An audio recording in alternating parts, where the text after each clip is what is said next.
قصیدہ لکھا ہے، لکھنے کے بعد سو جاتے ہیں لیکن مقدر جاگ جاتے ہیں۔ اب مقدر کیسے جاگے ہیں کہ نبی اکرم صلی اللہ علیہ وسلم کا دیدار ہوتا ہے خواب میں سوتے ہوئے، اور پھر یہ بات نشین رہے کہ سرکار کا اپنا فرمان ہے کہ جس کو میں نے خواب کے عالم میں دیدار کروایا ہے ان قریب میں اسے جاگتے ہوئے بھی دیدار کراؤں گا۔ اور حضور کی شکل میں، حضور کا اپنا فرمان ہے کہ میری شکل میں شیطان بھی نہیں آ سکتا، باقی ہر کسی کی شکل اختیار کر سکتا ہے، لیکن انبیاء کی صورت میں، انبیاء کی شکل میں شیطان نہیں آ سکتا۔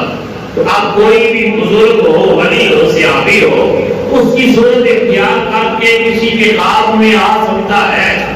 لیکن انبیاء کی صورت اختیار کر کے شیطان کسی کے خواب میں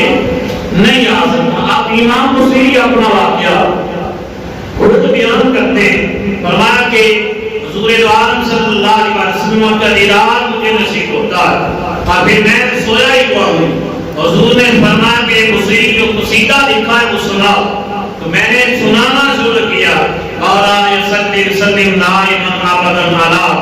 حبیبی کا خیر الخلق کلہم یا اکرم الخلق مالمن قدوس بھی سوا کا امداد علول الحادث الحکمین محمد سید القونین والثقلین والفریقین من عرب و من عجمین۔ تو فرمایا یہ قصیدہ میں نے سنانا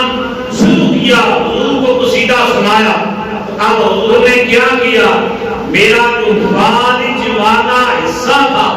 حضور نے اپنا دست شفا شریف، اپنا ہاتھ مبارک میرے جسم کے اوپر پھیرا، جس جگہ پر کیا تھا بیماری تھی، فالج تھا، اب حضور نے ہاتھ پھیرا اور پھیرنے کے بعد حضور نے اب مجھے ایک چادر عطا فرمائی۔ اب بردہ کہتے ہیں چادر کو، اس چادر عطا کرنے کی وجہ سے ہی اس قصیدے کا نام قصیدہ بردہ رکھا گیا ہے۔ تو یہ قصیدہ جسے ہم قصیدہ بردہ کہتے ہیں یہ حقیقی کی قصیدہ ہے کہ جسے بارگاہ نبوی میں قبولیت کا شرف حاصل ہے۔ تو اب امام بصیری رحمہ فرماتے ہیں کہ جب چادر حضور نے مجھے عطا کی تو میں نے سراہنے رکھا، اتنی دیر میں میری آنکھ کھل جاتی ہے اور میں دیکھتا ہوں اپنا جسم کو، میں حرکت دیتا ہوں، میرا جسم حرکت کرتا ہے۔ پھر میں نے سمجھا شاید ایسے ہی بات ہے، تو تھوڑی دیر میں میں نے خیال اپنے سراہنے کی طرف دیکھا، وہ جو خواب میں دیکھ رہا تھا وہ چادر میرے سراہنے پڑی ہوئی موجود تھی۔ میں نے پھر خیال کیا کہ یہ حقیقی طور پر یہ سب کچھ ہوا ہے، کوئی ایسے ہی انجانے میں نہیں ہوا، بلکہ حقیقی طور پر سب کچھ کیا گیا ہے اور سب کچھ ہوا ہے۔ اس لیے کہ اللہ رب العالمین کے پیارے حبیب بندہ